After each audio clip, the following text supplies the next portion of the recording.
Bismillahirrahmanirrahim. Assalamualaikum warahmatullahi wabarakatuh.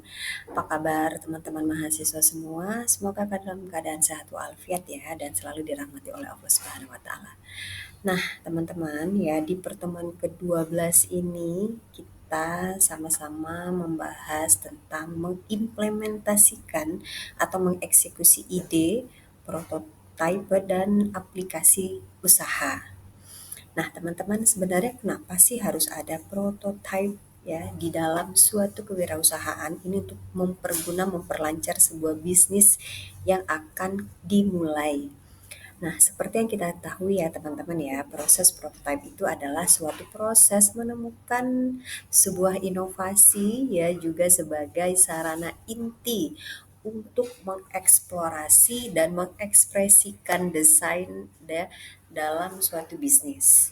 Nah, prototype itu juga menguji apakah sebuah ide bisnis yang kita lakukan ini adalah layak dan memberikan spesifik untuk produk kerja yang nyata daripada ide teori teoritis ya. Nah, modal kerja ini ya digunakan sebagai dasar untuk mengevaluasi ide dan menentukan apakah desain ini cukup baik untuk menjadi sebuah produk akhir. Prototype itu bukanlah produk akhir ya teman-teman ya, tetapi digunakan sebagai barometer untuk melihat apakah langkah-langkah inspirasi atau framing perlu ditinjau kembali untuk lebih menyempurnakan sebuah ide. Nah, pada tahap ini modal dasar ya mock-up, storyboard atau wireframes dibangun. Prototipe ini memberikan gambaran struktur dengan menunjukkan bentuk fisik ide jika sebuah objek. Sinopsis juga berupa karya tulis atau wireframe dan storyboard untuk produk digital. Karena dalam suatu prototyping biasanya ditemukan solusi yang diusulkan untuk menguji atau memvalidasi ide, asumsi desain, dan aspek lain dari konseptualisnya dengan cepat dan murah.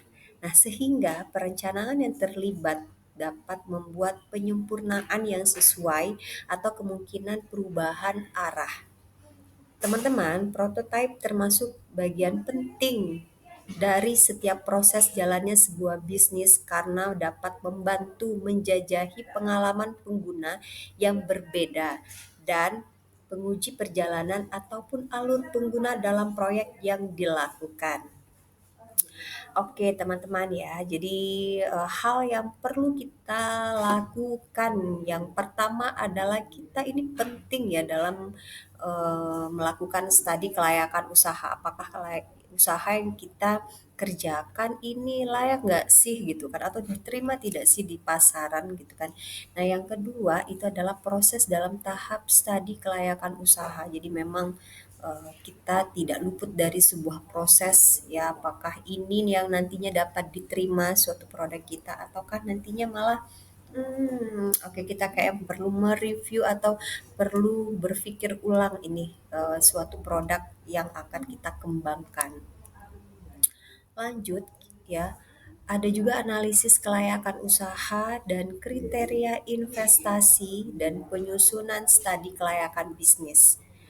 Dan tak luput pula ya kita melakukan sebuah evaluasi dan persiapan dalam usaha dan dalam sebuah kelompok kita juga harus memberikan tugas-tugas ke dalam suatu kelompok kita ini apa ini tugasnya sehingga secara spesifik ya kita menjabarkan tugas kelompok kita sehingga kelompok kita itu dapat menjalankan tugasnya sesuai dengan prosedur atau SOP yang akan kita buat.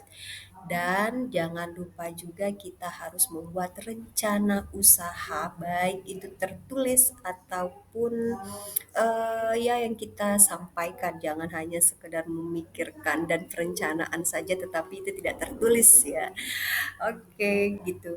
Nah, teman-teman,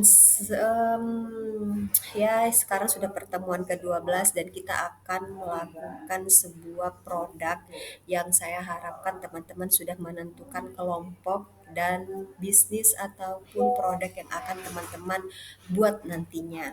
Tetap semangat teman-teman ya dan jaga kesehatan. Saya akhiri wassalamualaikum warahmatullahi wabarakatuh.